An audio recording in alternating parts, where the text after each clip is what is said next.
On today's episode, we recap NBA All-Star Weekend. We talk about Unrivaled 1v1 tournament, and Breanna Stewart's recent move has us questioning whether or not the WNBA will have a season.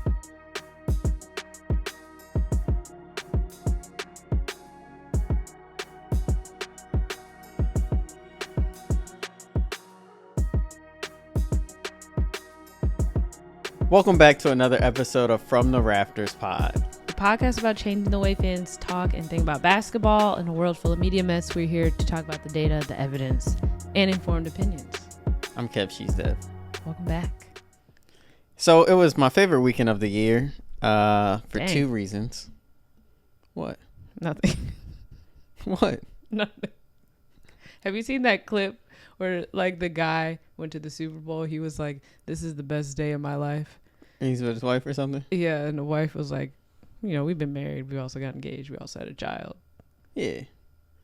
But historically, All-Star Weekend has always been my favorite weekend of the year. I'm just joking. It just so happens that someone's birthday coincides with the weekend as well. It does. So it was a great weekend. It was.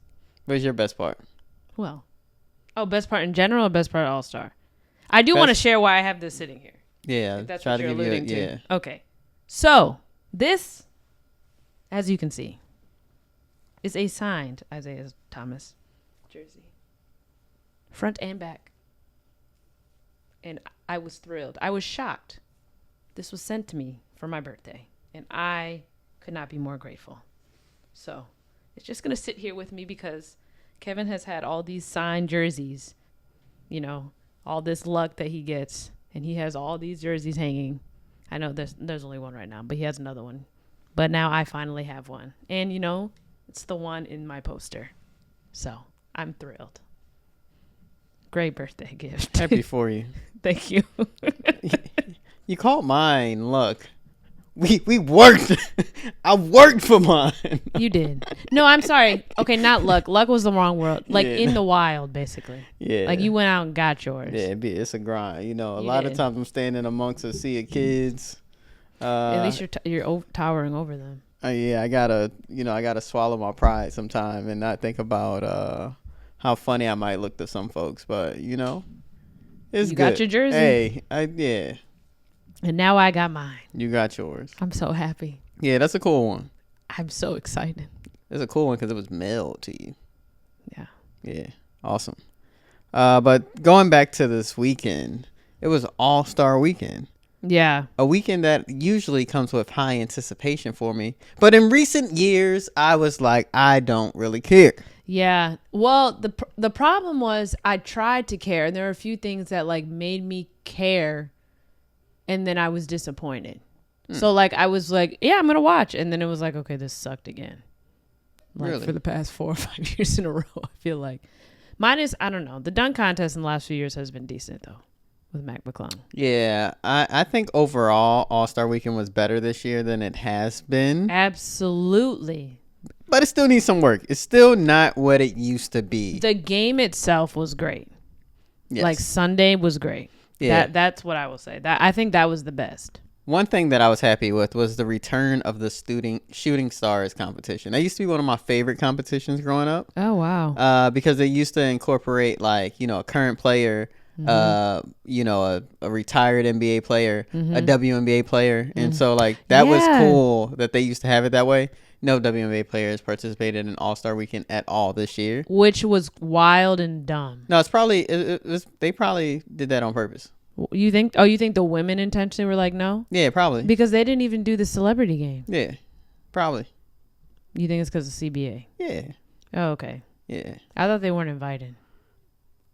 How do we know? I mean, I don't know. I feel like it.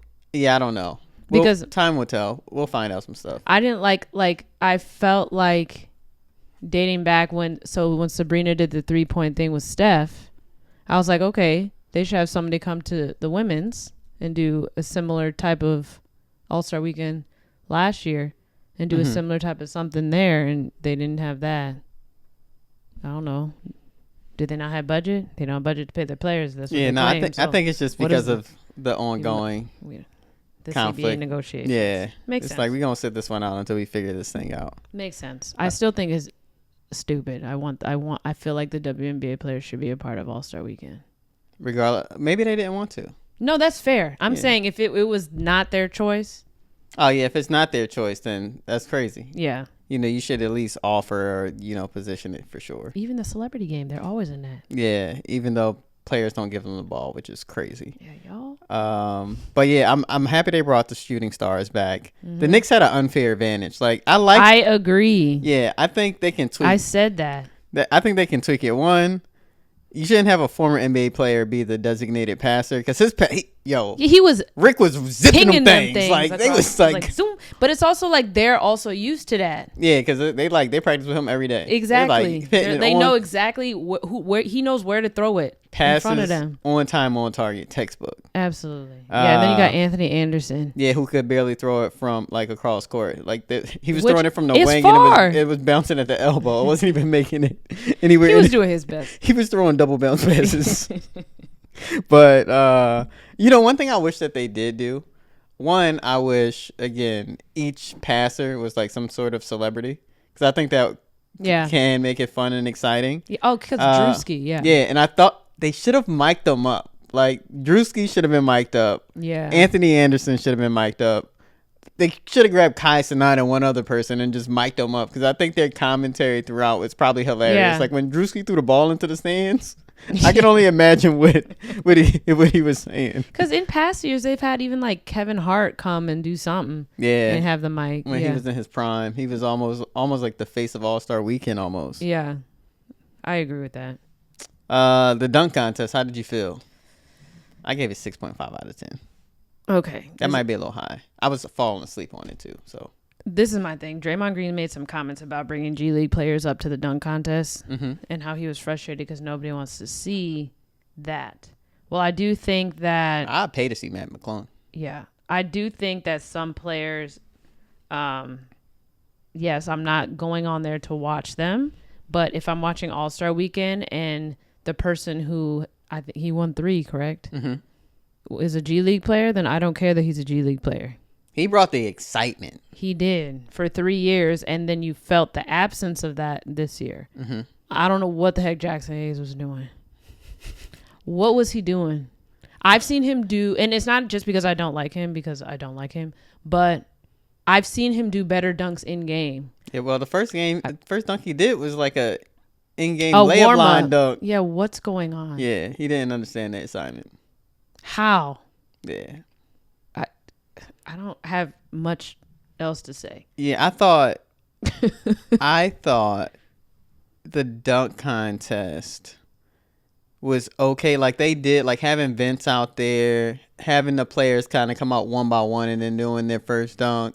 That added a little bit. Yeah, like they, I guess the cinematic side of it was there. What we were missing was the dunk creativity. Yes. And I was like, it's funny because when you think about this new era dunk contest, I feel like Dwight Howard was really the person that brought creativity to the dunk contest. And then we started seeing like Zach LaVine and people. Aaron Gordon, Blake Griffin. Yeah, exactly. Those were like great dunk contests because they were doing things, introducing props, mascots, things we had never seen before. Yeah, jumping over people. Yeah, and I feel like the dunks this year didn't have that, which is what I think we need. Like the flair.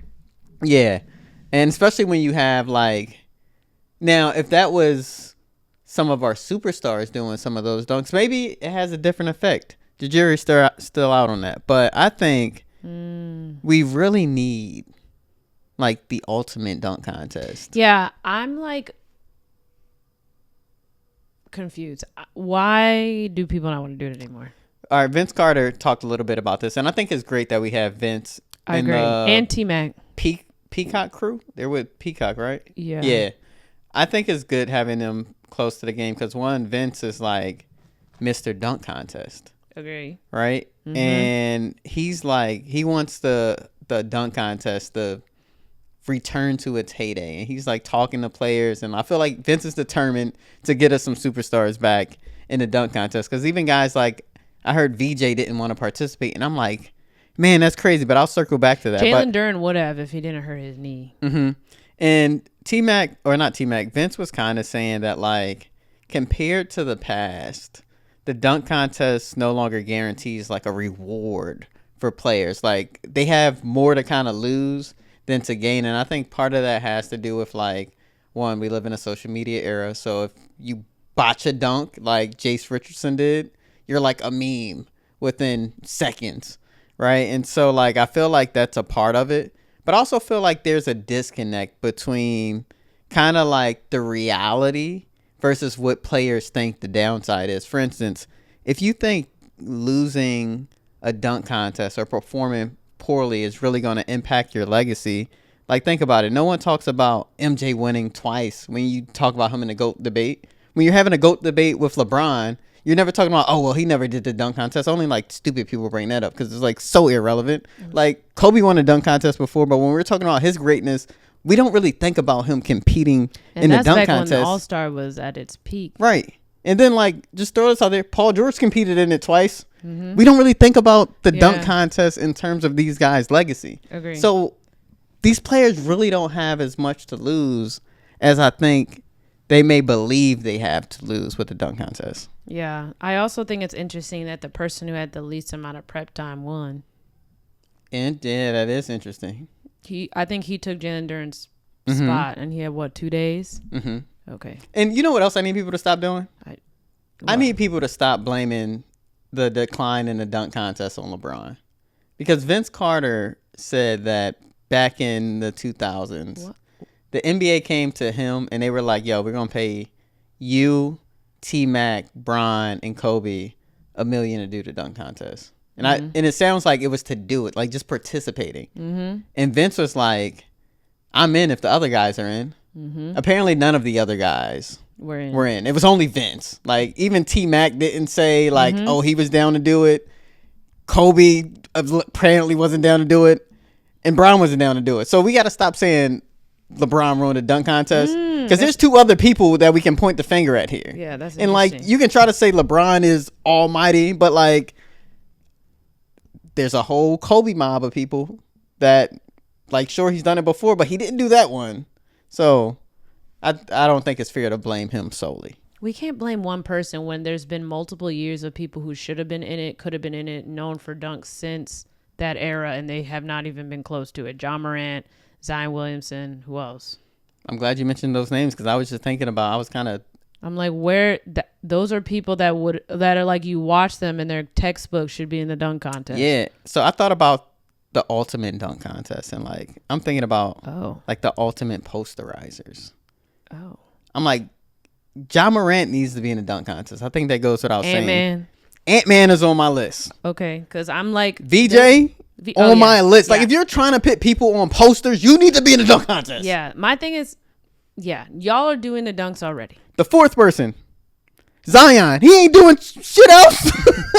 Like if you're not gonna play a full season, hey, give us All-Star Weekend. Do what would put you on the mat for us, please. I don't understand why we're blaming. Like, of course, the dunk contest is gonna have your favorite people in it when the people who are textbook dunkers are not in it. Yeah, and you know who? Yeah. And I felt like they did a decent job. Jackson Hayes, though. I'm like, what are you doing? Yeah. There was somewhere I was like, that was it. Yeah, it was like he didn't pay attention in school or when he was going through the rules.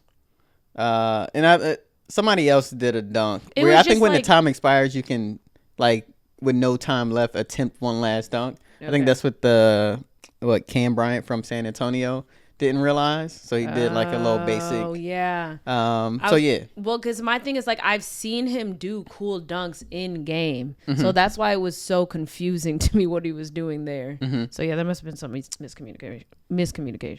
Honorable mention for the dunk contest or like my ultimate dunk contest. Mm-hmm.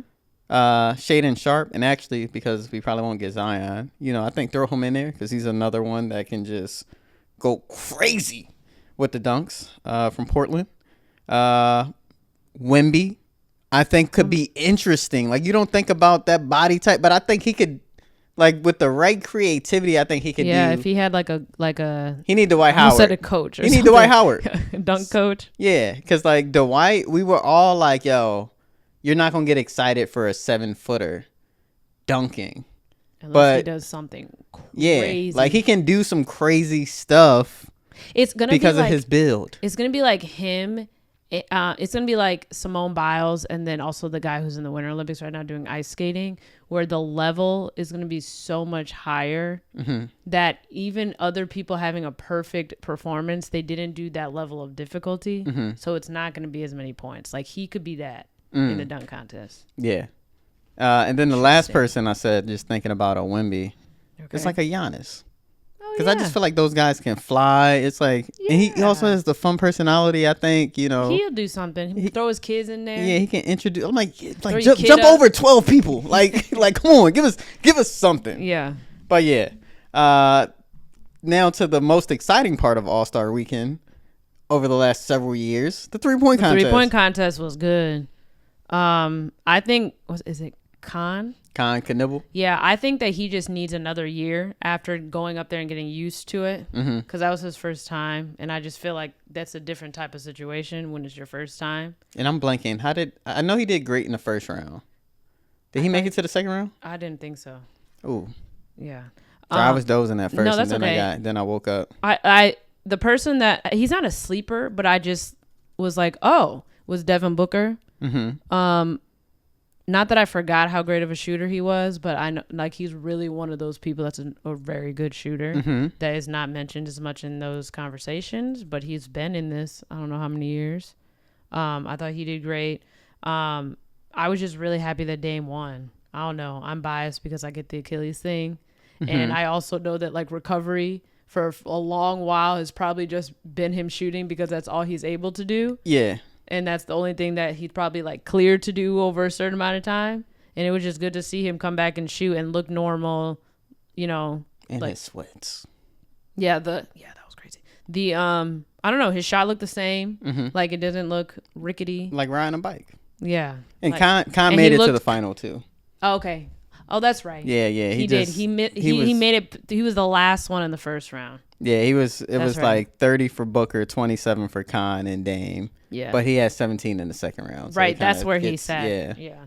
Okay. Yeah, but no, it was just good to see Dame come back, get his little confidence, get his 3-peat. Sorry, because you know. Or not 3-peat. Has he run 3 in a row or 3 in total? He just has 3 total. Yeah. Sorry, that looked crazy, but you know when he shoots the ball, how his tips aren't on it. Crazy. Yeah. Crazy. It's an art for some people. Yeah. But I know a lot of people were talking about I know you saw the DMs and the messages between Steph and Dame, I think. Yeah, I was going to talk about that. I was like, really? Next year is going to be exciting. Next year's going to be lit if everyone's like, yes. Yeah, so Dame released DMs from, you know, those aren't the only DMs that got leaked this weekend. But yeah, Dame leaked messages that he had with Steph, and Dame messaged Steph saying, next year, ... me, you, Clay, Book, and 4 more real shooters. Steph responded, yes, sir, I'm in. No, Clay will do it if I ask, and Book will be at home. Perfect setup. Oh, because it's in Phoenix. Yeah. Yeah, that's perfect. Yeah, so. That's going to be, I don't know, who would you pick between. Them 4 alone. Who are you going with? I'm going Steph. I'm going Dame. Hey. And then I was like, who do you put to round out the field? Like 4 more. Well, you could throw in Khan. I have Khan on my list. In there again. Who else was in it this year? Maxey was in it. I don't think I'm bringing back anybody else that was in it this year. Who else was in it? Bobby Portis Jr.? Nah, but no, yeah. No. I can give you the list from this year. I can't remember. Norman Powell, Jamal Murray, Tyrese Maxey, Donovan Mitchell. I like Khan because I think Khan will be one of the greatest 3-point shooters in our league of all time when it's all said and done. I would also, because you kind of got the Dame, Steph, Clay, and we're getting to like the OG, like our OGs are leaving soon.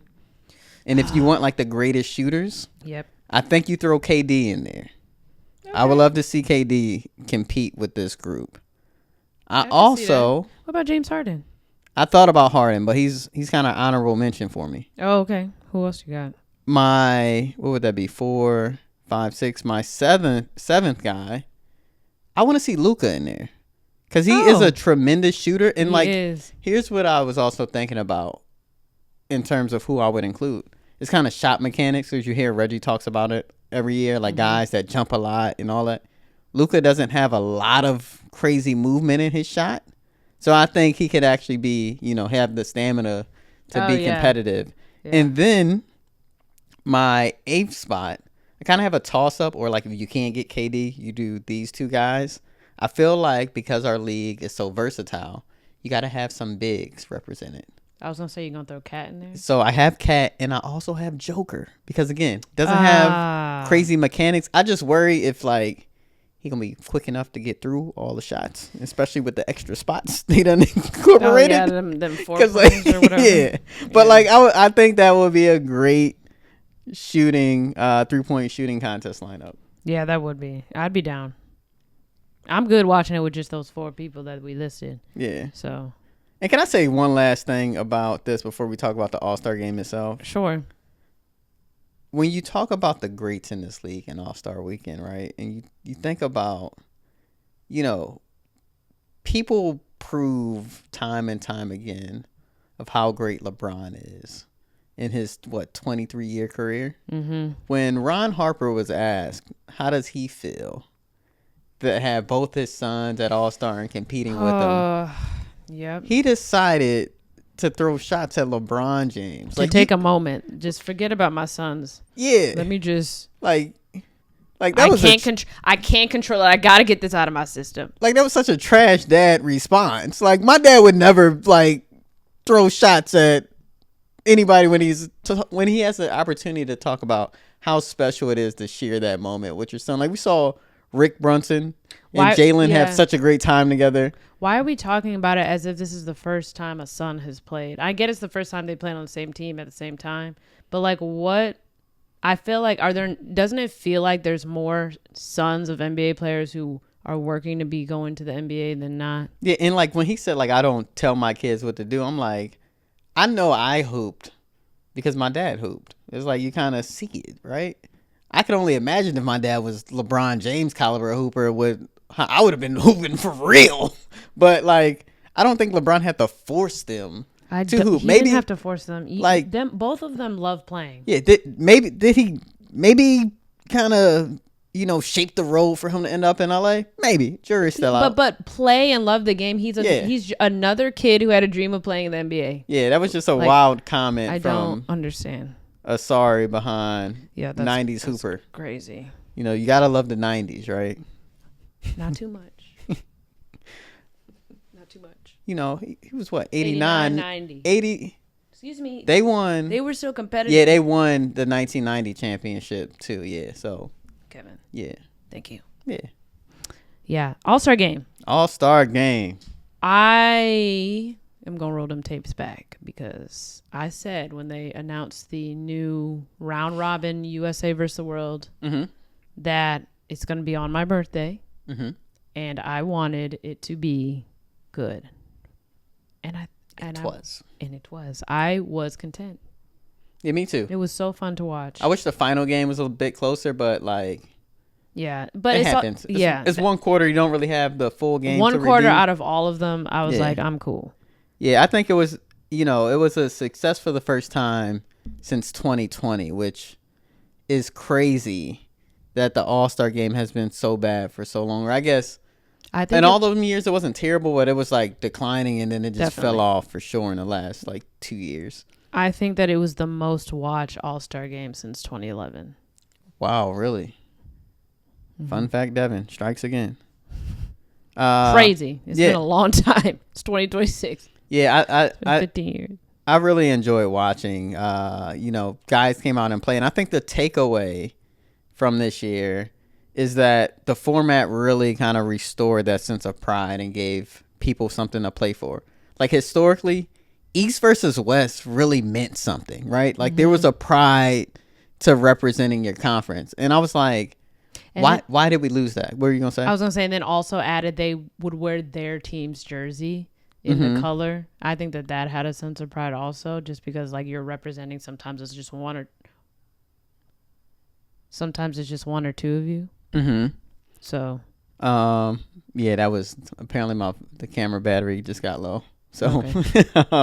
Wrap it up. But yeah, so East versus West gave such a sense of pride. And I think a big part of that was because there wasn't as much movement in the older NBA, right? Like early 2000s, you kind of had some. But when you think back to the 90s, 80s, and before then, guys kind of were with their franchises almost forever, or until like late in their career where you start to shift around a little bit. Exactly. So it's like, we are the East, right? It's like, this is our squad. Like, this is the only time I'm with these guys. It's almost like going to the Olympics. And then you're also like battling. Yeah, you're battling with these people, like similar people. Eastern Conference Finals and all of that. You're on the team with them now. It's like now I know what you can do. You know what I can do. We got to lock in. Yeah, and then it's like, so I think that started to fade away as guys started switching teams more frequently, jumping conferences. I was going to say going back and forth. Yeah, you kind of lost like the pride in being an Eastern Conference guy. And then you think back to 2020,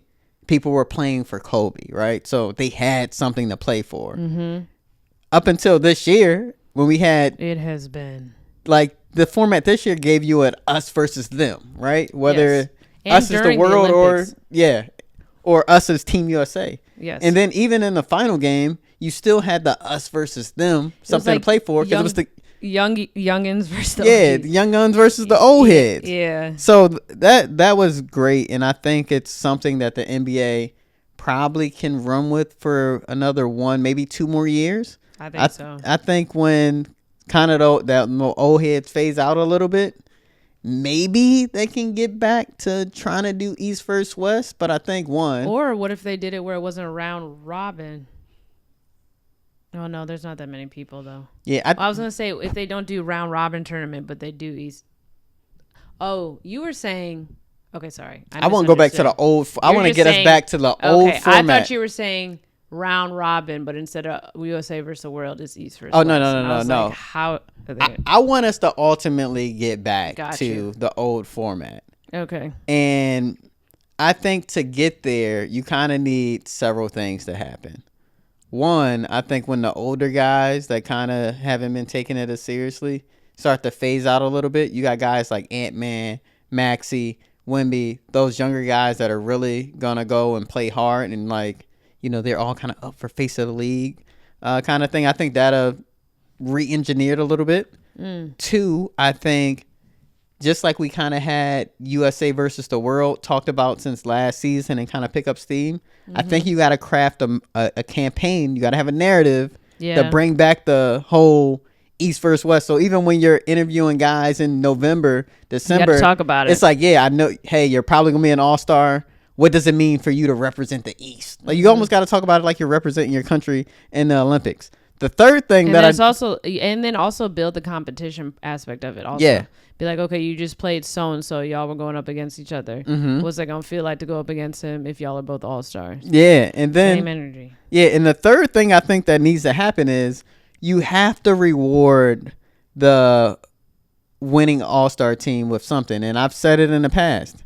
I think whichever conference wins the all-star game, they get home court advantage in the finals. That would be You've been saying that for a while. Yeah, because you got to do something. We got to get back. See, this is like, even when they're talking about shortening the NBA season, I struggle with accepting that because I'm like, everything has been based on 82 games. All the stats.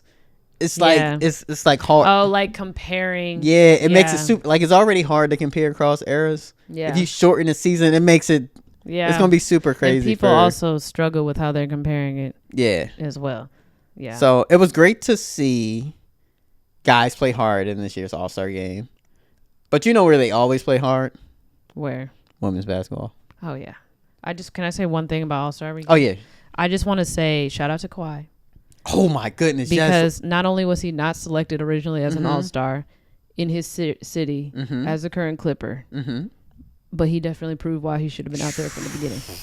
That man was balling. I don't know. I think he had like 23 points in a short amount of time. I can't remember, but all I know is he had 31 points for Team Stripes, won them the game with the game winner. I wanted Stripes to win it just so he could be MVP because he would have been if they did, because there was no question. Thank you for mentioning that. Yeah, I just wanted to say that because I was like, yes. Yeah. My Pistons heavy team did win my pick. And my boy Maxey was on that team as well. Of well. course. Chet, Ant-Man, Devin Booker. Who else was on that team? The guy from the Hawks was on that team. Jalen Johnson. He did well. I thought he did well. I just didn't. I don't watch the Hawks. I'm sorry. Yeah, no one does. So Unrivaled had their 1v1 tournament last week. All I'm going to say is Chelsea Gray. Yeah, I owe her an apology. You do. Because let me tell you this. Just because she's not doing it all the time don't mean she can't do it. Yeah, and didn't I say, though, that she doesn't need to. She does what she needs to do. And I kind of alluded to that when I was saying, like, I feel like she's not quite the same person she used to be. Because you did say that. She just doesn't she's still got it. When it needs to be turned on, it's there. Yeah, and we know she hits big shots in big moments. She did it all last year in Unrivaled. This year in Unrivaled. I think now the one-on-one tournament. Yeah, you give her space to operate. It's scary. I think 5-on-5 is a lot of help there. So, maybe she don't have the same steps she used to. Help can recover, slow her down a little bit. But in 5-on-5 or in 1-on-1, 3-on-3. All I know is she was beating people much smaller than her. She beat Paige Beckers. Yeah, she beat Paige. She beat Alicia Gray. So I rewatched the final today because I didn't get to see it live. Yo, it almost brought tears to my eyes. She was balling, okay? She was balling. I love that Alicia Gray said, at least I lose no scrub. Yeah, at least I lost to the point guard. Yeah. I was like, I love when she speaks because her accent just makes everything 10 times funnier. Yeah. I do want to say that Chelsea Gray won the $200K prize, which is more than her WNBA salary. And more than people got for winning the dunk contest. That's interesting. Yeah, I think that number was like 105. Chelsea changed her tax bracket. She did. Alicia Gray got $50K, and then Aaliyah Boston and Kelsey Plum each got $25K for getting second and third place. Making it to the Final Four, you get in like Alicia said. Final I'm four. leaving here with something.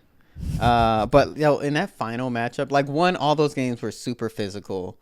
Gosh, it's my favorite part of Unrivaled. Yeah, and what I love watching is the level at which they all competed and fought hard, tooth and nail. Sometimes I thought the officiating wasn't the greatest. I thought that some of them were going to throw hands. It was so competitive. But then they dap up. After the game. Exactly. That's why I love women's basketball. It's just beautiful to watch. And then I'm looking at the final, right? And so all the other games you played 11. The final is best of 3. You played a 7, right? And so now. Chelsea and Alicia are in game 3, right? The score is 6-4. I think Alicia's up. And there's been a stretch where no one has scored, but they're battling. It's physical. It's exhausting. And then I think maybe Chelsea or no, Alicia deflected it, goes out of bounds. It's 0.4 on the shot clock. So they gotta reset it to throw it in. Both women, hands on their knees, huffing and puffing. The crowd stands and gives them a standing ovation because they're y'all are leaving it all on the floor. Literally, it was like that. It was like that Jimmy Butler meet. Yes, exactly.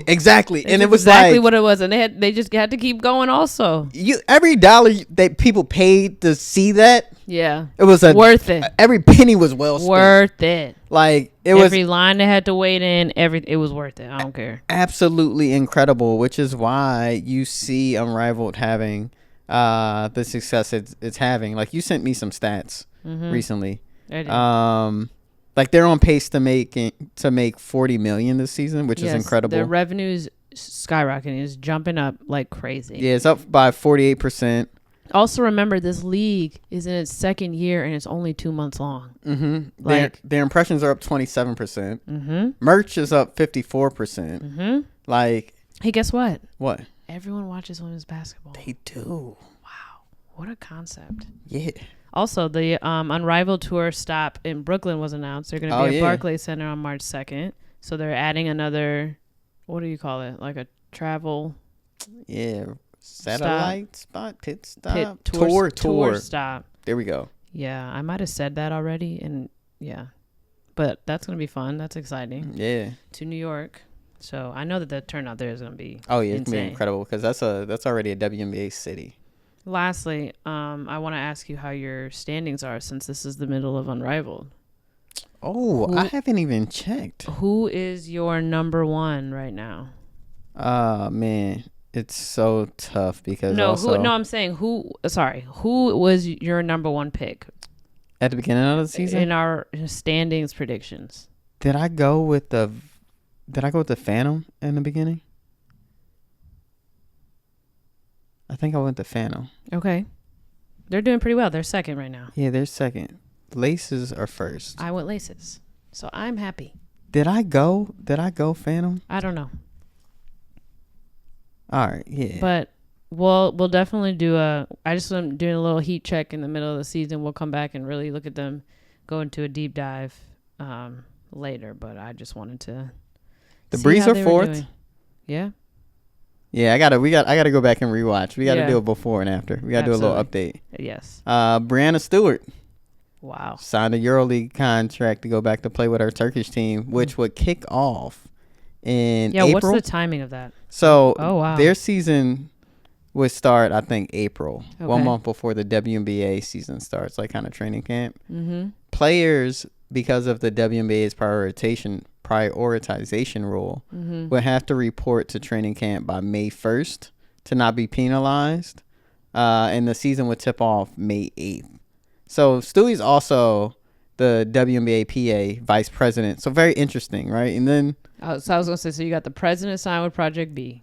Mm-hmm. You got the vice president signed with the EuroLeague. Hey, these women said we getting paid, whether it's going to be here or elsewhere. You got the vice president who's a co-founder of Unrivaled. Mm-hmm. It's just not looking great right now. And Adam Silver... Yeah, I was going to say this. I think his time... He might be on the clock a little bit. Because... Yeah, his recent comments. Yeah, like the NBA owns like 42% of the W, and then like owners have, other interests in the league, right, through their own personal investments, right? Mm-hmm. And he's like, he hasn't really been involved in the negotiations process, which is hard for me to believe. I would imagine his voice is heard somewhere in that room, and if you're not involved, Kathy probably reports to him. Mm-hmm. I'm like, at this point, you need to be involved because something's going on. The season is closing in fast, and like his statement about, he wish he could put pressure on everyone. I'm like, you should have been doing that from the jump, and especially because after the first deadline came and went, the first extension came and went, the next extension came and went, and now we're just releasing schedules without releasing the league schedule without knowing what the heck is gonna happen. Yeah, and we're in a stalemate.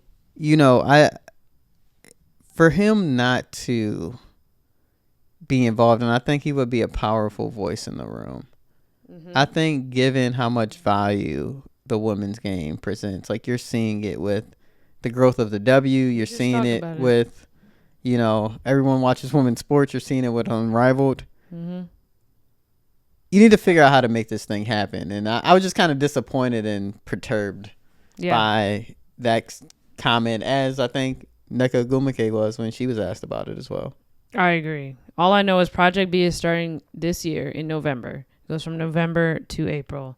And there are big names that are signed with that league as well. So people are taking advantage of their other options. Good to have alternatives. And they're getting paid.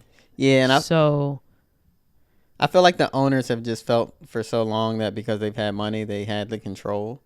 But now that these women have alternatives and that... It's a big turning point. Yeah.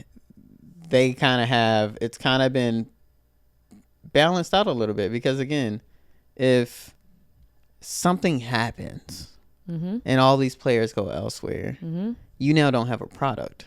Exactly. So the thing so what are you owning? Yeah. 100% of zero is zero. That's what they're trying to get them to understand. Mm-hmm. Like no other business. Did I say this last week? Yeah. No other business do you pay your employees like last. Right? And I don't think I said this. I was thinking of something else this week. No, we said that we were talking about that. But like we were thinking about different random people who create, maybe we did, who make a startup and they hire people are going to make sure the people they hire are paid to run their thing, meaning they may not get a bonus. They may not get the biggest cut. They may have to take what they can and put what they're getting right back into the business as the CEO, as the owner. Yeah, no. That's not an outlandish, crazy thing. Yeah, like. That's pretty normal. How often does the light bill due? Bruh. Monthly, right? Like, how often do you got to pay rent if you're leasing space? Probably monthly, right? Like, all these other operating expenses get paid out of the same fund, but you're telling me you want to pay all those things, right?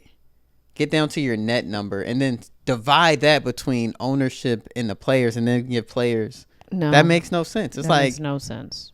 Salaries and personnel is an operating expense. You should be paying them out of the same bucket that you're paying all those other expenses. Without the players, you don't have a product. You don't have any of this. So. Yeah. Just like if you don't pay the electric bill, you don't have lights. Crazy. What a concept. What a concept. But yeah. I'm just reading like NECA, Alyssa Thomas, Jonquel Jones, Jewel Lloyd, Kelsey Mitchell, Sophie Cunningham, Camila Cardoso, all signed with Project B. So, and that's for people who don't know, 6 teams, tournament style format. They're going to be bopping around Europe, Asia, Latin America. Yeah, from November through April. And the W has an advantage over that. Because it's here. Yeah, it's domestic. And you have, like, hometown pride. Yeah, like there will be challenges with the Project B format, but these women going to get paid. So, hey, I'm going to be tuning in. Hey. Yeah, but until next time, thank you for tuning in. Make sure you shop the merch. Go ahead. Go ahead. No, you do your thing. I don't like doing this part.